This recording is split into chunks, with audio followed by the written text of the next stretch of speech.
자, OX 판례 갑니다. 자, A급 판례들만 나오네요. 자, 첫 번째 판례 가보죠. 자, 피고인들이 재물을 강취했다. 무슨 죄? 강도죄. 자, 그 후에 강도만 하고 가려고 하니까 피해자가 우리를 알잖아요. 우리 얼굴을 알기 때문에 그냥 갈 수가 없습니다.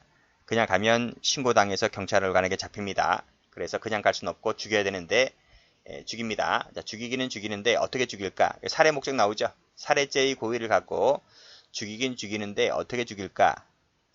뭐 죽이는 방법은 수없이 많잖아요. 총으로 쏴 죽여도 되고 찔러 죽여도 되고 때려 죽여도 되고 여기처럼 불질러 태워 죽여도 되고 삶아 죽여도 되고 구워 죽여도 되고 많잖아요. 자, 이 사람은 불질러 태워 죽이자 이렇게 한 거예요. 그래서 방화를 하기로 합니다. 그래서 불질러 태워 죽이죠. 이 방화했다는 이 부분 동그라미 칠게요. 불질러 태워 죽였는데 그치? 자, 불질러 태워 죽였다. 그러면 현주건조물 방화 치사가 되겠네요. 살인이 아니고 치사입니다. 왜냐하면 살인죄가 없어요. 현주건조물은. 그래서 현주건조물 방화를 부진정 결과적 가중범위라 하는 거잖아요. 자, 불질러 태워 죽였는데 여기에서 그냥 일반 사람이 불질러 태워 죽인 게 아니라 강도가 태워 죽였단 말이죠. 그런데 현주건조물 방화치사에는 강도가 태워 죽였단 말이 없어요. 강도란 말이 빠졌잖아요. 강도 방화치사죄 그런 조문은 없습니다. 그래서 강도라는 것을 따로 만들어줘야 됩니다. 그래서 앞에 강도를 따로 만들었습니다. 근데 강도가 강도만 한 게 아니죠. 사람을 죽였잖아요. 그래서 강도살인이 되는 거예요. 그런데 강도살인 속에 방화란 말이 빠졌습니다.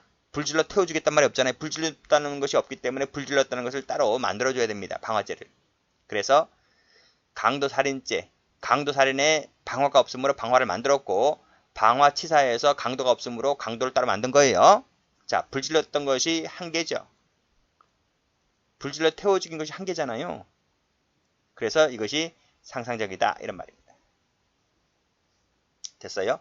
후자란 말에 여러분들 후자란 말 때문에 실체적이다 하면 틀려요. 그래서 제가 여기 색깔 칠하는 거예요. 조심하셔야 됩니다. 그래서 여기를 제가 색깔을 칠할게요. 상상적이다 이런 말이죠.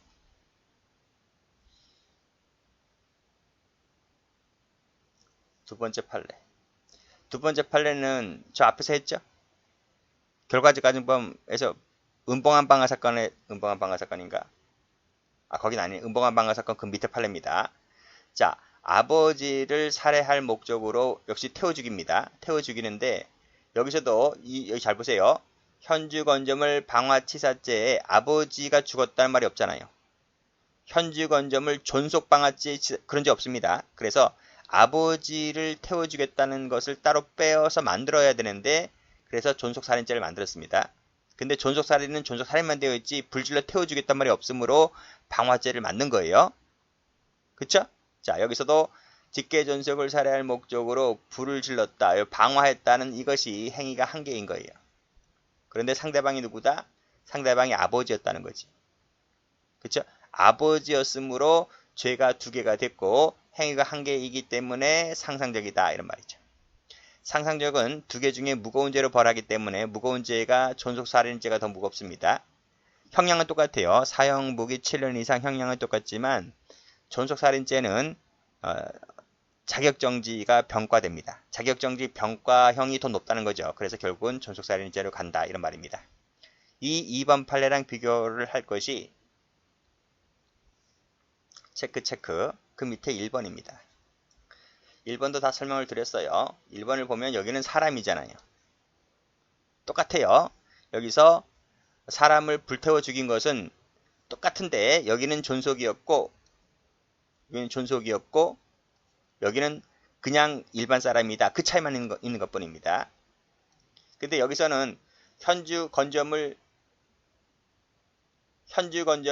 방화치사 하나로 끝나요. 왜요? 치사에는 사람이 타 죽었단 말이 들어와 있잖아. 그런데 존속이란 말이 없으므로 위에서는 존속을 따로 빼어서 만들었지만 여기서는 존속이 아니기 때문에 치사 하나로 끝난단 말입니다.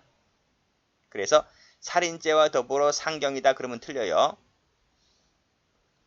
굳이 살인죄를 따로 떼어내서 쓸 필요가 없는 거예요. 그냥 이 치사 하나로 끝나기 때문에. 그래서 상경이 아니다. 여기서는 상경이지만 그 차이를 받으시면 됩니다. 자, 3번도 무수히 출제가 많이 되죠. 1번, 2번, 3번은 A급 판례들입니다. 읽어봅니다. 강도가 재물부재로 미수에 그쳤다. 강도미수죠. 강도미수입니다. 그냥 갈라니 섭섭합니다. 그래서 그 자리에서 간음을 결심하고 착수했는데 역시 미수에 그쳤습니다. 불쌍하네요. 불쌍합니다. 강도도 미수고 강간도 미수입니다. 그 과정에서 상해를 입혔다는 거예요. 자, 죄가 어떻게 될까요? 일단은 이 강간이라는 게 강도가 착수했는데 그 강도가 강간에 착수해 나간 거잖아요. 그래서 강도 강간이 미수에 그쳤습니다. 그렇죠? 강도 강간이 미수다. 조심할 것은 요 상해인데요. 요 상해가 무슨 짓을 하다가 상해를 입은 건가요? 강도를 하다가 상해를 입은 건가요? 강간을 하다가 상해를 입은 건가요? 강간하다가 입은 거예요. 강간하다가. 그렇죠? 강간하다가 여성이 반항하니까 상해가 난 거예요. 그러면 여기 보세요. 치상은 치상인데 이 치상이 강도로 만들어진 치상입니까? 강간으로 만들어진 치상입니까? 강간이라 했잖아요. 그러면 강간치상이라고 적어놔야 되잖아요. 근데 강간치상이 아니에요. 이 강간이 안 된다는 것은 제가 쓴 거예요. 강간이 아니에요. 웃기지? 분명히 강간으로 나온 건데. 근데 강간이 아니래. 왜 그럴까요? 지금 그 자리에서 강도가 그 자리에서 강간의 착수로 나간 거잖아요. 이 그 자리라고 하는 것이 행위가 한계다 이 뜻입니다. 판례가 말하고 있는 것은. 그래서 상경이 된다는 얘기인데 끝에 상경으로 나와 있잖아요. 근데 상경은 죄가 두 가지가 된다 했잖아요. 잘 보세요. 제가 적어볼게요. 이것을 그냥 적어볼게요. 강도, 강간 미수죄, 강간 치상죄가 되고 이 두 개가 한 개 행위이다 보니까 상상적이다. 그러면 보세요. 첫 번째는 강도가 주체고 두 번째는 강간이 주체네. 근데 주체가 다른데 어떻게 행위가 한 개가 나올 수 있어요? 이런 것이 있을 수가 있어? 이거를 맞춰줘야 되잖아요. 그러면 이 첫 번째 강도는 강도범이 한 거예요. 근데 이 강간도 강도라는 신분을 가진 자가 강간에 나아간 거잖아요. 그래서 이 상경이 되어서 두 가지 죄가 일치를 하려면 이 강간이라는 말을 쓰기보다는 강도라는 말을 쓰는 것이 주체의 동일성. 주체가 첫 번째도 강도 주체고 두 번째도 강도 주체라는 신분을 가져야지 이 행위의 한 개에서 죄가 두 개가 나오는 거예요. 일신, 몸뚱아리 하나에서 죄가 두 개가 나오는 거지 몸뚱아리가 다른데 어떻게 죄가 두 개가 나와? 그럼 경합범이지. 그렇잖아요. 한 개가 되려면 주체라는 신분이 같아야 되는 거예요. 강도라는 주체가. 그래서 대법관들은 이 상해가 강간으로 나온 건 맞는데 강간으로 쓰려니까 이 한 개 행위로 나온다는 것을 설명할 수가 없는 거야. 그래서 판례는 강간으로 쓰지 않고 뭐로 썼다? 강도라고 썼다. 강도라고 썼다. 이 주체를 동일하게 만들기 위해서. 자, 그래서 이 판례에서 여러분들이 주의를 하셔야 될 건 뭐냐면, 자, 일단 상상적이 중요합니다. 상상적이 나왔다는 게 중요한 것이고, 두 번째는 이 치상이라는 것이 강간치상이 아니라 강도치상이라는 거예요. 그래서 출제자는 이 두 개 중에 하나를 냅니다.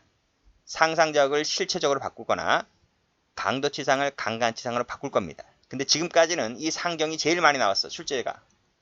이것을 제일 많이 출제를 했고 강도치상으로 나온 것은 딱 한 번 봤어. 그래서 혹시 몰라죠. 혹시 모르기 때문에 일단 상경에서 제일 많이 나온다고 말씀드렸습니다. 혹시라도 몰라서 요것도 조심하셔라. 강간으로 쓰면 틀린다. 는 거예요. 됐고. 자, 그 밑에 2번 판례는 은봉한 방화 사건에서 말씀드렸죠. 불을 놓았다. 그러면 여기서 방화죄는 끝난 겁니다. 자, 빠져나오려는 피해자들을 막았다. 이것은 살인죄의 고의죠. 살인죄의 고의. 살인 고의로 막은 겁니다. 앞에는 방화의 고의로 불지른 거고요. 고의가 다르죠. 행위도 달라요. 불지른 행위와 막은 선 행위. 행위도 각각, 고의도 각각. 그래서 이것은 경합범이다. 이렇게 보시면 되겠습니다. 자, 이제 바로 수개의 죄로 넘어가면 좋을 것 같은데 여기서 이제 거론되는 것이 연결 효과에 의한 상상적 경합이라고 하는 것인데 이걸 한번 좀 보도록 하겠습니다. 이때 의라든지 인정 여부 이런 거 볼 필요 없어요. 이런 거는 그냥 학자들이 만들어낸 것이고 이건 굳이 보지 마세요. 보지 마시고 읽어봐도 모를 겁니다. 그냥 바로 판례 넘어오면 될 것 같아요. 자, 도시계획도 변조 사건 별표 쳐보시고 그 다음에 예비군 중대장 사건 별표 쳐보시고 이 두 가지 판례가 거의 흐름이 같아요. 이 두 가지 판례 볼 텐데 먼저 저는 예비군 중대장 사건부터 먼저 볼게요. 예비군 중대장 갑은 을을 예비군 훈련을 받지 않게 해준다는 대가로 을로부터 118만원을 받고 자 18만원 받았으니까 뭡니까? 예비군 중대장이 공무원이잖아요. 그쵸? 자 대가를 받고 18만원을 교부받았다. 이게 무슨 죄가 되죠? 수뢰죄가 되잖아요. 그쵸? 자, 불참했음에도 불구하고 참석을 한 것처럼 갑 명의로 예비군 중대 학급 편성부에 참석할 참자입니다. 참이라는 도장을 찍어 허위 공문서를 작성하였다. 그리고 이것을 비치케 하였다는 거죠. 허위 공문 작성은 허위 공문서 작성죄가 되죠. 그리고 비치했다는 것은 허위 공문 작성죄를 행사했다는 겁니다. 동행사죄가 되죠. 그쵸? 자, 여기서 노트 펴볼게요. 자, 노트 예비군 중대장 사건 나와있죠? 자, 봅니다. 갑이라는 공무원이 예비군 아저씨 을로부터 돈을 받은 것은 뭐가 돼요? 수뢰죄가 된다 그랬어요. 수뢰죄가 된다. 자, 수뢰를 받고 뭘 해줬습니까? 그 밑에 허위 공문서 작성죄를 해줬잖아요. 그쵸? 그쵸? 허위 공문서 작성을 해줬다는 것은 그 자체로 뭐가 됩니까? 허위 공문서 작성죄가 되죠. 근데요, 이 허위 공문서 작성이라고 하는 것은 지금 돈을 받으면서 그 대가로 이걸 해준다는 대가로 돈을 받는 거잖아요. 그러면 이 허위 공문서 작성이라고 하는 것은 허위 공문서 작성죄도 되지만 동시에 수뢰 후 부정처사죄라고 강론 가면 나옵니다. 수뢰 후에 부정처사죄를 완상하는 역할을 해요. 그래서 허위 공문서 작성죄라고 하는 것은 그 자체로 허위 공문서 작성죄도 되지만 수뢰 후 부정처사죄를 완상하는 역할을 하는 것이기 때문에 이 허위 공문서 작성죄 행위를 한 개 행위를 했지만 이 행위는 이것 자체가 되면서 수뢰 후 부정처사죄가 되기도 하는 거예요. 무슨 말인지 아시겠죠? 그래서 이 부분 허위 공문서 작성을 했다는 것은 이 자체도 되지만 수뢰 후 부정처사죄를 완상하는 역할을 하는 것이기 때문에 이 하나의 행위가 이 죄가 각각 성립하게 되면서 행위가 한 개다 보니까 이 두 가지는 뭐가 된다? 상상적 경합범이 된다. 이런 말이죠. 두 번째입니다. 자, 허위 공문서 작성한 것을 동사무소에다가 비치했다 했잖아요. 그 비치한 것이 바로 뭐예요? 행사죄. 허위 공문서 작성죄. 동은 앞에 있는 동을 말합니다. 그 행사죄가 되는 거죠. 자, 비치한 것 자체가 행사가 되면서 동시에 뭐가 되는 겁니까? 수뢰 후 부정처사죄가 되는 거예요. 이 부정처사가 되는 거예요. 부정처사가. 그래서 비치 자체가 행위는 한 번 했는데 그 비치가 행사가 되면서 동시에 부정처사가 되는 것이기 때문에 요거 두 가지는 뭐가 된다? 상상적 경합이 된다. 이런 말입니다. 그래서 왜 제목이 연결 효과에 따른 상상적 경합이냐? 뭘 연결했던 얘기인데요. 뭐가 연결했어요? 이 부분이죠. 이 수뢰 후 부정처사죄라고 하는 죄가 허위 공문서 작성죄와 동행사죄를 연결했다는 거예요. 연결했다. 봐, 지금 연결했잖아요. 동그라미가 이렇게 걸쳐 있잖아요. 그쵸? 그쵸? 자, 그 다음 허위 공문서 작성죄와 행사죄는 무슨 죄가 되나요? 실체적 경합이죠. 경합범이 돼요. 왜냐하면 선후 관계가 있잖아요. 작성이 먼저 있고 비치가 나중에 있잖아요.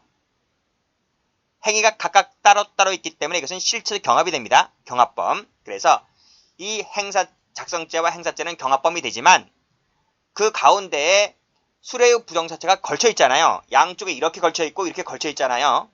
그쵸? 그래서 이 수뢰 후 부정처사죄가 경합범인 각각의 죄를 걸쳐 있다, 연결시켜주고 있기 때문에 연결 효과에 따른 상상적 경합이다. 이렇게 학자들이 제목을 붙이고 있는 것입니다. 아시겠죠? 그럼 다시 한번 와보세요. 자, 1번 예비군 중대장이 밑에 참석한 것처럼 허위 내용의 편성 명부를 작성 행사했을 때, 자, 수뢰의 부정처사죄 방금 배웠죠? 별도로 허위 공문서 작성죄 및 동행사죄, 요 두 가지는 뭐가 된다 그랬어요? 경합범이 된다 그랬어요. 실체 경합범. 그랬을 때 지금 방금 봤던 요 죄와 요 죄는 뭐가 돼요? 상상적 경합이 돼요. 그리고 이 수뢰의 부정처사죄와 동행사죄도 역시 마찬가지로 상상적 경합이 되는 거예요. 그래서 마지막에 어떻게 되어 있습니까? 이들 죄와 수뢰의 후 부정처사죄는 뭐가 된다? 상상적 경합관계에 있다는 것입니다. 그랬을 때 처벌을 어떻게 할 것이냐? 처벌을. 자, 2번 그 죄, 위들 죄와 수뢰의 부정처사죄가 각각 상상적 경합관계에 있을 때에는 작성죄와 행사죄가 실체 경합관계에 있다 할지라도 그 상상적 경합관계에 있는 수뢰의 부정처사죄와 대비해서 가장 중한 죄의 정한형으로 처벌을 하면 족하다 할 것이다. 그러니까 이 죄와 이 죄가 상경이고 이 죄와 이 죄가 상경인데 이 세 가지 죄를 고려해서 세 가지 죄를 모두 비교해서 가장 중한 죄가 뭐냐? 그 가장 중한 죄가 뭔지를 가려내서 그 죄의 일죄로 처단하면 족하다 할 것이고 따로의 경합 과정을 할 필요가 없다는 것입니다. 처벌은 뭐다? 가장 상상적 경합에 의해 따라서 가장 중한 죄로 처벌하면 족하다 할 것이다. 그거 보는 것이 판례예요. 그래서 앞 페이지 다시 한번 가보시게 되면 판례는 연결 효과에 따른 상상적 경합에 대해서 명시적으로 인정하고 있지 않지만 학설과는 달리 그 처벌에 있어서는 어떻게 처벌한다? 가장 중한 죄로 처벌한다 했기 때문에 상상적 경합의 이해에 따라서 처벌하겠다는 것이 바로 이 판례의 취지가 되는 거예요. 됐죠? 그게 바로 2번에 나와주고 있죠? 그래서 답도 양죄의 세 가지가 되고 가장 중한 죄인 수뢰의 부정처사죄가 가장 중합니다. 수뢰의 부정처사죄는 하한이 1년 이상의 징역이에요. 그래서 1년 이상의 징역이기 때문에 하한이 1년이거든요. 그래서 가장 무겁게 처벌됩니다. 그 죄로 처벌하겠다는 것이에요. 자, 다음 도시계획도 변조 사건도 똑같아요. 자, 볼게요. 도시과 공무원 갑은 건축사 사무실 직원으로부터 무슨 문제가 있으니 일치시켜달라는 부탁을 받았습니다. 그래서 돈 300을 받게 되죠. 이게 무슨 죄? 수뢰죄가 돼요. 똑같아요. 밑에 있는 중대장 사건하고 똑같아요. 자, 받은 다음에 자, 토지 경계선과 일치되도록 선을 새로 그어서 도시계획들을 고쳤다. 이게 뭐죠? 이 공도화 변조죠. 공도화 변조. 죄가 되고 비치했으니까 동행사죄가 돼버리죠. 맞죠? 자, 똑같죠? 변조가 먼저 있고 비치가 나중에 있죠? 이 두 가지는 뭐가 됩니까? 경합범이 돼요. 이죄하고 이죄는 경합범이 된다고요. 그런데 말씀드렸듯이 수뢰죄, 자, 도시계획들을 고친 것 자체는 공도화 변조가 되지만 고친 것 자체가 공도화 변조가 되면서 수뢰한 후에 그 대가를 해준 것이기 때문에 이것은 뭐가 됩니까? 수뢰 후 부정처사죄가 되는 거죠. 맞죠? 그래서 행위는 한 번 했는데 계획들을 고친 한 번의 행위를 했는데 그 한 번의 행위가 공도화 변조가 되면서 동시에 수뢰 부정처사죄가 되는 거예요. 그래서 이 두 가지는 뭐가 됩니까? 상상적 경합이 되는 거죠. 맞죠? 그리고 또 비치 자체의 행위 한 개를 했는데 이 행위 한 개가 행사가 되면서 동시에 수뢰 부정처사죄를 완성하는 역할을 하는 것이기 때문에 행위 한 개가 행사죄가 되면서 동시에 수뢰 부정처사죄가 되는 것이죠. 그래서 양쪽 두 가지가 뭐가 됩니까? 똑같이 상상적 경합이 되는 거죠. 그래서 가운데 수뢰 부정처사죄가 경합범 관계에 있는 변조죄와 행사죄를 중간에서 연결시키고 있다라고 해서 학자들은 이것을 연결 효과에 따른 상상적 경합이다. 이렇게 말합니다. 이거 다 노트에 다 있어요. 노트 보시게 되면 밑에 그림 다 나와 있잖아요. 그쵸? 자, 그럼 다시 판결 요지 볼게요. 자, 수레의 부정차자죄와 공도와 변조, 행사죄가 각각 성립하게 되는 것이고 이 두 가지는 실체적 경합범위라고 그랬습니다. 그랬을 때 이 세 가지 죄를 모두 이들 죄와 수레의 부정차자죄는 무슨 관계에 있다? 상상적 경합관계에 있다. 똑같죠, 판결 요지가. 자, 그랬을 때 자, 이 세 가지를 모두 다 고려해서 가장 중한 죄로 처벌하겠다는 것이 판례입니다. 됐죠? 다음 판례도 상경이 되는지를 좀 보도록 합니다. 출제가 많이 되는 판례인데요.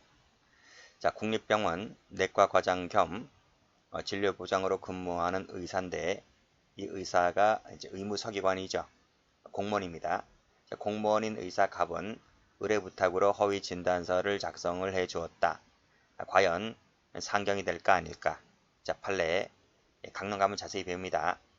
자, 강론 가면 허위 진단서 작성죄라는 걸 배우는데 이 허위 진단서 작성죄의 주체는 공무원이 아닌 일반 의사만 주체가 될 수 있는 겁니다. 공무원인 의사는 진단서 작성죄의 주체가 되지를 못합니다. 따라서 지금 이 사실관계에서 보듯이 이 사람은 공무원이었잖아요. 따라서 공무원인 의사 세모 칠게요. 자, 이 의사가 방금 읽었던 것처럼 허위 진단서 작성죄를 작성하면 뭐만 된다? 그쵸? 허위 공문서 작성죄만이 됩니다. 이 허위 공문서 작성죄는 작성 권한이 있는 공무원만 주체가 되거든요. 작성 권한이 있는 공무원에는 이 의무서기관 갑이 포함됩니다. 그래서 공무원인 의사가 허위 진단서를 작성했을 때는 허위 공문서 작성죄만 되는 것이지 진단서는 되지 않아요. 그래서 상경이 될 여지가 애당초 없는 것이죠. 그래서 밑에 기출도 나와 있는데 공무원인 의사가 진단서를 끊으면 본죄가 두 가지 죄가 다 되고 상경이 된다 그러면 틀립니다. 공문서 작성죄만 될 뿐이지 진단서는 되지를 않습니다.